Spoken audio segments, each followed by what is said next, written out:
دھوکہ دینے والا ہم میں سے نہیں، اس حدیث کا کیا مطلب ہے؟ اگر کوئی مومن بندہ کسی کو دھوکہ دیتا ہے تو کیا وہ امت مسلمہ سے نکل گیا؟ ثاقب منصوری انڈیا سے۔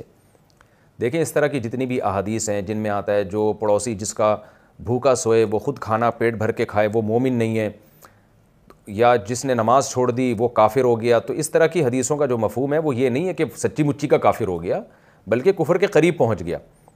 یا مومن نہیں ہے کا مطلب یہ ہے کہ اس میں گویا ایمان نہ ہونے کے برابر ہے۔ اس کی ایک مثال میں دیتا ہوں کہ مالدار کسے کہتے ہیں؟ جس کے پاس ٹھیک ٹھاک پیسہ ہو۔ اب 5 روپے جس کی جیب میں ہیں تو کیا ہم اس کو مالدار کہیں گے؟ ظاہر ہے نہیں کہیں گے، حالانکہ مالدار تو ہے وہ بھی۔ مالدار کا مطلب کیا ہے ڈکشنری میں؟ وہ شخص جس کے پاس مال ہو، تو 5 روپے بھی تو مال ہی ہے نا، تو اس لحاظ سے ہی تو مالدار تو ہے۔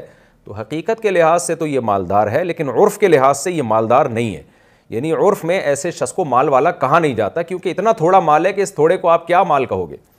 تو ایسے ہی ایک تو ایمان کا درجہ وہ ہے جو انسان کو مومنوں کی یعنی مسلمین کی فہرست میں داخل کرنے کے لیے ضروری ہے، اس کی وجہ سے انسان کا نکاح باقی رہتا ہے، اس کے نیکیاں قبول ہوتی ہیں۔ تو اس کے لیے تو اتنا تھوڑا سا ایمان کہ نبی صلی اللہ علیہ وسلم کو آخری نبی سمجھتا ہو، ایک خدا کی توحید کا قائل ہو، آخرت پر ایمان ہو، 5 نمازوں کو فرض سمجھتا ہو، اسلام کے تمام احکام کو دل و جان سے نظریاتی طور پہ قبول کرتا ہو، تو یہ ایمان جس کے دل میں بھی ہوگا تو وہ مومن ہے، چاہے وہ کتنے ہی کبیرہ گناہ کا مرتکب ہو، چاہے وہ لوگوں پہ ظلم کرے، قتل کرے، لیکن گناہ کی سزا اس کو ملے گی، لیکن وہ ہوگا مومن۔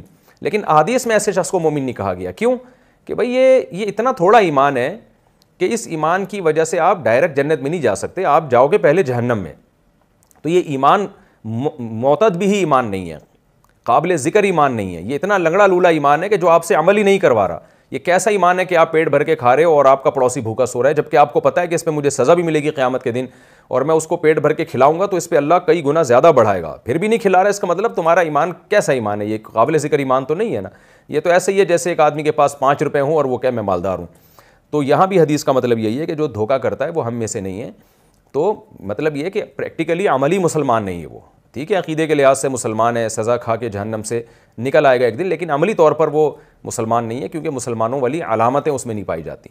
تو یہ نبی صلی اللہ علیہ وسلم تشدیداً مبالغتاً موٹیویٹ کرنے کے لیے آپ صلی اللہ علیہ وسلم یہ الفاظ استعمال کرتے تھے تاکہ ایمان والوں کو غیرت آئے کہ جب ہم عقیدے کے لحاظ سے مسلم ہیں تو عمل بھی تو ہمارا مسلمانوں والا ہو نا۔ تو یہ اس لیے آپ صلی اللہ علیہ وسلم نے کبھی یہ فرمایا کہ جو نماز چھوڑ دے وہ کافر ہے، کبھی یہ فرمایا کہ جو دھوکہ دے وہ ہم میں سے نہیں ہے، کبھی آپ صلی اللہ علیہ وسلم نے یہ فرمایا کہ جس کا پڑوسی بھوکا سوئے خود پیٹ بھر کے کھائے وہ ہم میں سے نہیں ہے۔ تو یہ ان تمام احادیث کا یہ مطلب ہوتا ہے۔